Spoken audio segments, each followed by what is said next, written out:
ಸುತ್ತಲೂ ಬರೀ ಸಾಗರ. ನಾವು ಮುಂದೆ ಎಲ್ಲಿಗೆ ಹೋಗುತ್ತಿದ್ದೇವೆ ಅನ್ನೋದೊಂದು ಕುತೂಹಲ. Welcome back, ladies and gentlemen. ಇದು ಸಾಮಾನ್ಯ ಪ್ರಯಾಣ ಅಲ್ಲ. ಇಲ್ಲಿ ದಾರಿ ಇಲ್ಲ, ರಸ್ತೆ ಇಲ್ಲ.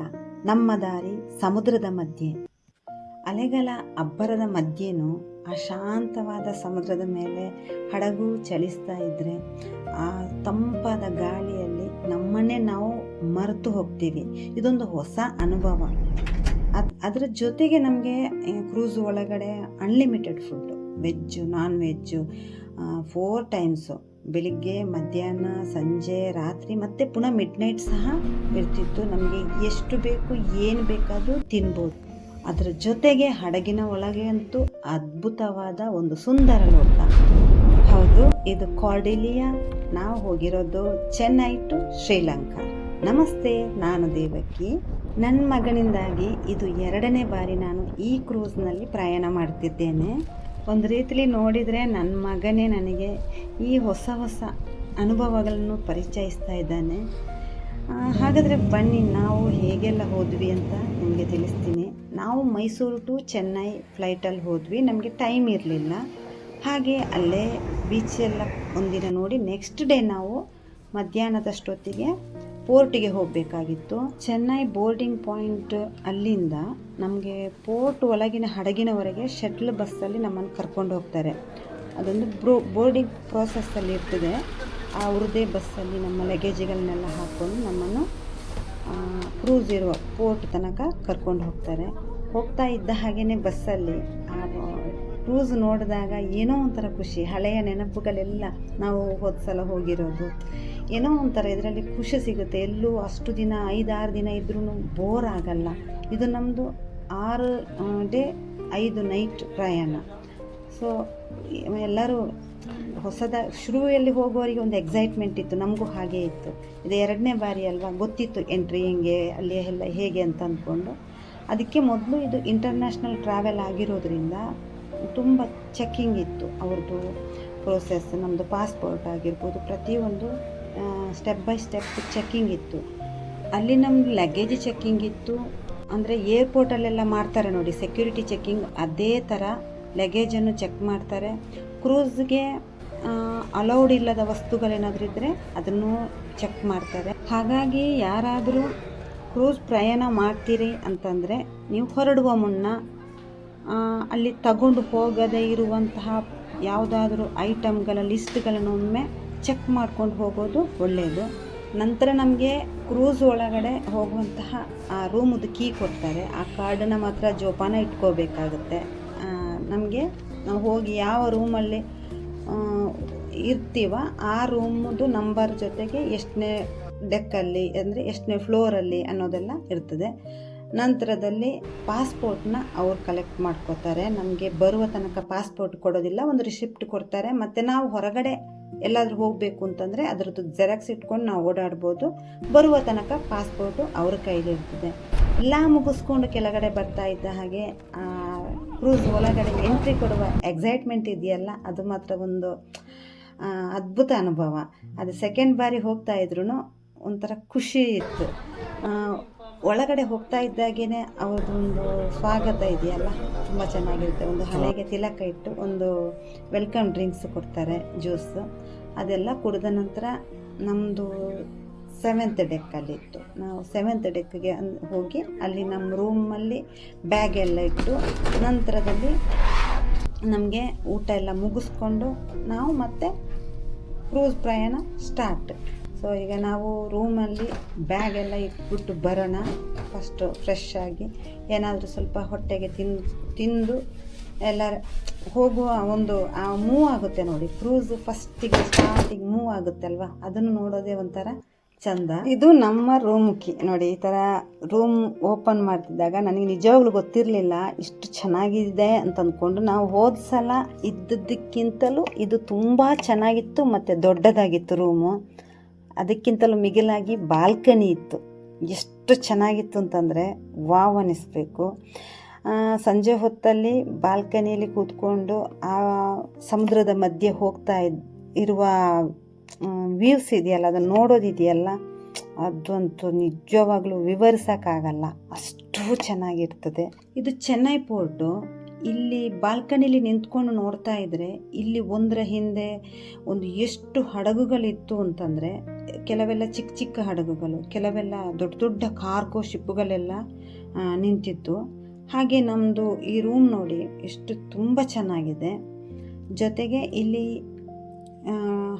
ಡಬಲ್ ಕಾಟ್ ಇದೆ, 2 ಚೇರ್ ಇದೆ, ಮತ್ತು ಇಲ್ಲಿ 2 ಕಬೋರ್ಡ್ ಇದೆ ಆಯಿತಾ. ಇಲ್ಲಿ ನಮ್ಮದು ವ್ಯಾಲ್ಯೂಯಬಲ್ ಥಿಂಗ್ಸ್ ಎಲ್ಲ ಲಾಕ್ ಮಾಡಿ ಇಟ್ಕೋಬೋದು.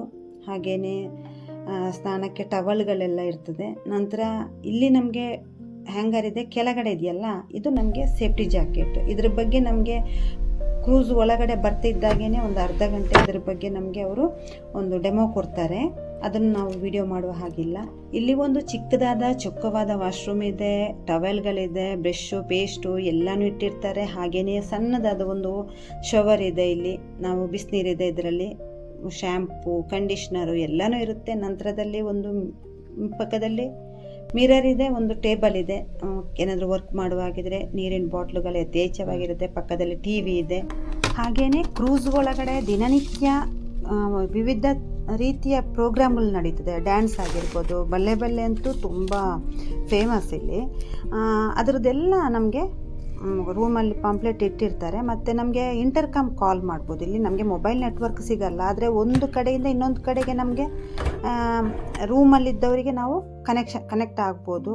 ಅದರ ನಂತರ ಇದು ನನ್ನ ಫೇವ್ರೇಟ್ ಜಾಗ ಆಯಿತಾ. ಇದು ನಾನಿರೋದೀಗ 10ನೇ ಡೆಕ್ಕು. ಇಲ್ಲಿ ಸ್ವಿಮ್ಮಿಂಗ್ ಪೂಲ್ ಇದೆ, ಜಕೋಸಿ ಇದೆ, ಆಮೇಲೆ ಇಲ್ಲಿ ಓಪನ್ ಬಾರ್ ಇದೆ. ಅಂದರೆ ಕುಡಿಯೋರಿಗೆ ಎಷ್ಟು ಬೇಕಾದರೂ ಕುಡಿಬೋದು. ಅದ್ರ ಜೊತೆ ಕೋಲ್ಡ್ ಡ್ರಿಂಕ್ಸ್ ಎಲ್ಲ ಇರ್ತದೆ. ಇಲ್ಲಿ ಆರಾಮವಾಗಿ ಸ್ವಿಮ್ ಮಾಡ್ತಾ, ಕುಡಿತಾ, ಕುಣಿತಾ ಕಾಲ ಕಳೀಬೋದು. ಅದೊಂದು ಒಳ್ಳೆಯ ಅವಕಾಶ ಮಾಡೋರಿಗೆ. ಸೊ ಇಲ್ಲಿ ಇದು ಶಿಪ್ಪುದು ಮಧ್ಯಭಾಗದಲ್ಲಿರ್ತದೆ. ಹಿಂದ್ಗಡೆ ಇರೋದು ಫುಡ್ ಕೋರ್ಟು, ಅಂದರೆ ಅಲ್ಲಿ ಕಾಣಿಸ್ತಾ ಇರೋದು. ಇದ್ರ ಮೇಲುಗಡೆ ಹೋದರೆ ಇದೆಯಲ್ಲ, ಇದು ನಮ್ಮ ತುಂಬ ಫೇವ್ರೆಟ್ ಜಾಗ.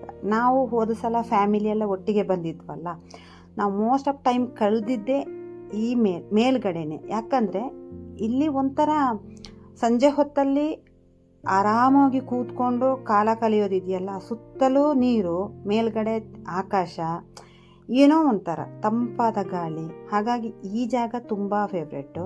ಇದು ಪೋರ್ಟು ತುಂಬ ಶೆಕೆ ಇರ್ತದೆ, ಇಲ್ಲಿ ತುಂಬ ಬಿಸಿ ಇದೆ. ಈಗ ಮಧ್ಯಾಹ್ನ 2:30, ನಮಗೆ 1 ಗಂಟೆಗೆ ಸ್ಟಾರ್ಟ್ ಆಗಿತ್ತು ಚೆಕಿಂಗ್ ಎಲ್ಲ. ಇದು ನಮ್ಮ ಹೋದ ಸಲ ನಾವು ಬಂದಾಗ ಇದು ನಮ್ಮದು ಫೇವ್ರೆಟ್. ಇಲ್ಲಿ ರೂಮು ಅಥವಾ ನಾವು ಯಾವ ಥರ ರೂಮ್ ತಗೋತೀವಿ ಅದು ಮುಖ್ಯ ಅಲ್ಲ. ಇಲ್ಲಿ ನಾವೆಲ್ಲಿ ಟೈಮ್ ಸ್ಪೆಂಡ್ ಮಾಡ್ತೀವಿ ಅದು ಮೇಯ್ನ್ ಆಗುತ್ತೆ. ಈ ಜಾಗ ಅಂತೂ ನನ್ನ ಫೇವ್ರೆಟ್ಟು. ಯಾವಾಗಲೂ ಸಂಜೆ ಆಯಿತು ಅಂತಂದರೆ ಇಲ್ಲೇ ಬಂದು ಇರ್ತಾಯಿದ್ದಿದ್ದು. ತುಂಬ ಬೆವರಿದೆ ಮಧ್ಯಾಹ್ನ. ಈಗ ಬಸ್ಸುಗಳು ಇನ್ನೂ ಬರ್ತಾ ಇದ್ದಾವೆ, ಏನು ಒಂದೊಂದೇ ಬಸ್ಸುಗಳನ್ನು ಬಿಡ್ತಾ ಇದ್ದಾರೆ. ಅಲ್ಲಿ ತುಂಬ ಚೆಕ್ಕಿಂಗ್ ಪ್ರೋಸೆಸ್ ಇದೆ. ನಾವು ಸೆಕೆಂಡ್ ಟ್ರಿಪ್ ಬಸ್ಸಿಗೇ ಬಂದ್ವಿ. ನೋಡ್ತಿರ್ಬೋದು, ಒಂದು ಫ್ಲೈಟ್ ಹೋಗ್ತಾ ಇದೆ. ಕ್ರೂಸ್ ಹೊರಡೋದು ಈ ಡೈರೆಕ್ಷನಲ್ಲೇ. ಇದು ಕ್ರೂಸಿನ ಮುಂಭಾಗ. ಅಲ್ಲಿ ಒಂದು ಹಡಗು ಇದೆ ನೋಡಿ, ಇದ್ರದ್ದು ಕ್ರೂಸ್ ಮುಂಭಾಗ. ಅಲ್ಲಿ ಅದರಿಂದ ಮುಂದೆ ಒಂದು ಹಡಗು ನಿಂತಿದೆ. ನಮಗೆ ಈ ಡೈರೆಕ್ಷನ್, ರೈಟ್ ಡೈರೆಕ್ಷನ್ ತಗೊಂಡು ಕ್ರೂಸು ಹೊರಡುತ್ತದೆ. ಇದನ್ನು ನೋಡೋದಕ್ಕೆ ತುಂಬ ಜನ ಕಾಯ್ತಾ ಇರ್ತಾರೆ. ಎಲ್ಲ ಮೇಲ್ಗಡೆ ಇರ್ತಾರೆ, ಡೆಕ್ 11 ಇರ್ತಾರೆ. ಇಲ್ಲಿ ಫುಡ್ ಕೋರ್ಟಲ್ಲಿ ಟೈಮ್ ಲಿಮಿಟ್ ಇರ್ತದೆ. ನಾವು ಆ ಟೈಮ್ ಒಳಗಡೆ ಬಂದು ಊಟ ತಿಂಡಿ ಏನಿದ್ರು ಮುಗಿಸ್ಕೋಬೇಕು. ಇದು 10ನೇ ಡೆಕ್ಕಲ್ಲಿರುವಂತಹ ಫುಡ್ ಕೋರ್ಟ್. ನಾವು ಹೆಚ್ಚಾಗಿ ಊಟಕ್ಕೆ ಇಲ್ಲಿಗೆ ಬರ್ತಾ ಇದ್ದಿದ್ದು. ಇನ್ನೊಂದು ಜೈನ್ ಫುಡ್ ಕೋರ್ಟು, ಅಲ್ಲಿ ಫುಲ್ ವೆಜ್ಜು, ಅದು ಕೆಳಗಡೆ ಇದೆ. ಸೊ ಇಲ್ಲೊಂದು ಹ್ಯಾಂಡ್ ವಾಶ್, ಎಲ್ಲವೂ ಅಚ್ಚುಕಟ್ಟಾಗಿರುತ್ತೆ ಇಲ್ಲಿ.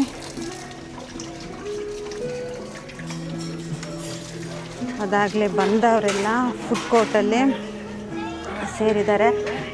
ಇಲ್ಲಿದ್ದು ಫುಡ್ ಮಾತ್ರ ಅಲ್ಟಿಮೇಟ್ ಆಗಿರ್ತದೆ. ನನಗೆ ಇದು ಸೆಕೆಂಡ್ ಟೈಮ್ ಆಗಿರೋದ್ರಿಂದ ಸ್ವಲ್ಪ ಫ್ಯಾಮಿಲಿಯನ್ ಆಗಿದೆ. ಏನೋ ಅಷ್ಟೊಂದು ನನಗೆ ಅನ್ಕಂಫರ್ಟ್ ಅಂತ ಅನಿಸೋದಿಲ್ಲ, ಯಾಕಂದರೆ ಇದಕ್ಕೆ ಮೊದಲು ಒಂದು ಸಲ ಬಂದಿರೋದ್ರಿಂದ.